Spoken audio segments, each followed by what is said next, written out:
Is this the season where we see co-MVPs? On Hoops Junction, Kobe Bryant recently said that this is the first time that he could actually see co-MVPs, and it'll be fitting because James Harden is balling out of his mind and Russell Westbrook is playing on Mars right now. And I get Kobe's point of co-MVPs. They're both doing great things. James Harden possibly could lead the league in points and assists like Tiny Archibald.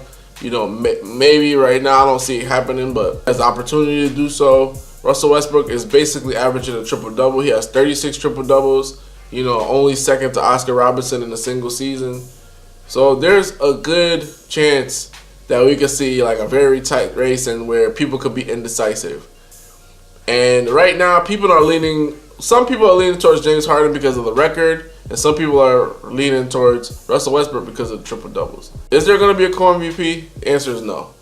There's no reason for it to be a co-MVP. It's insulting to say, okay, we couldn't pick you, we don't think you're better, you're just as good. And, how could you say one guy is just as good when another guy might have more help on his team? If we swap guys on each team, would they still have the same record? And the answer is no. I think if you take James Harden, you put him on the Thunder, and you swap Russell Westbrook and put him, on the Houston Rockets, they're not going to have the same record. You know what I'm saying? James Harden's probably even going to sink lower. I think what Russell Westbrook was able to do with the Oklahoma City Thunder to get them to a high 5-6 seed, period, and that's not even what people... I didn't expect them to make the playoffs, honestly speaking. But to get them to a 5 or 6 seed in the West, I think that's way more impressive than what James Harden did getting the Houston Rockets to 3rd seed, because they were able to get Nene. They were able to get Ryan Anderson. If you don't ever remember Nene was the star power forward on the Wizards. Ryan Anderson was the star power forward. Well, I won't say star, but key cog on the Pelicans, knocking down threes. They had Patrick Beverly. They got Lou Williams to bolster their bench. The Rockets have a much better team put together than the Oklahoma City Thunder. The Rockets have shooting. They have Clint Capella, who's a big man who could score very decently. In my opinion, he's a better scorer than Steven Adams. So to watch what Russell Westbrook was able to do with what he had, the very little that he has, and as opposed to James Harden, there's no way that I'm going to say that James Harden deserves the MVP more than Westbrook. There's no way. People like to say, well, if it comes to, when it comes to the voting, you got to factor in the record.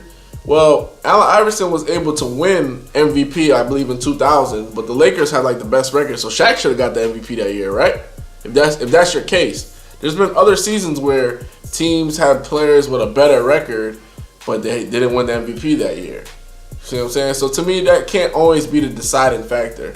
Most valuable player means the player that's having the best season, period.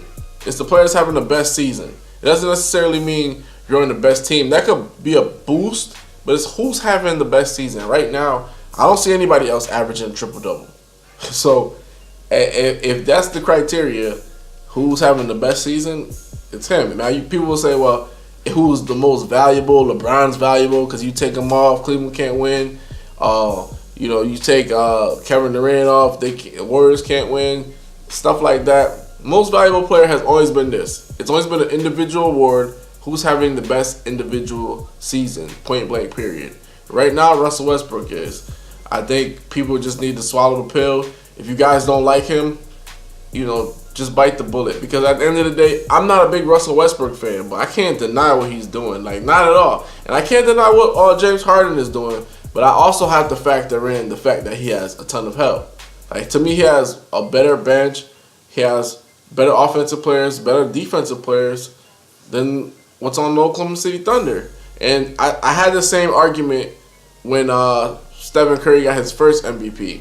I felt like Stephen Curry's team was so stacked that there's no way he could win MVP because he didn't even play a lot of fourth quarters. I think he played maybe a third of the fourth quarters in the regular season that year, the first MVP that he got. As opposed to James Harden. James Harden was balling out every single night if Dwight Howard played, Dwight Howard didn't play. There have been times where he had to play on a shortage without the roster that he was promised, and he was still able to keep Houston in a high seeded, and he took them to Western Conference Finals. So to me, that year James Harden should have won MVP, but he didn't because they gave it to Curry because of the record. So you never know with these things, but there's no way there's going to be a co-MVP. You have to make a choice because this season has been one of the best seasons for individual play. We've seen, guys getting 10 triple-doubles, 20 triple-doubles, 36 triple-doubles. I mean, there's no way you could say, like, there's a co-MVP or, you could say, well, out of the blue, LeBron James wants MVP. Like, there's no way. You got to do the right thing. Pick the guy that deserves it the most. And to me, that's Russell Westbrook. This is Vlad from Hoops Junction, where Hoops meets Hoopla.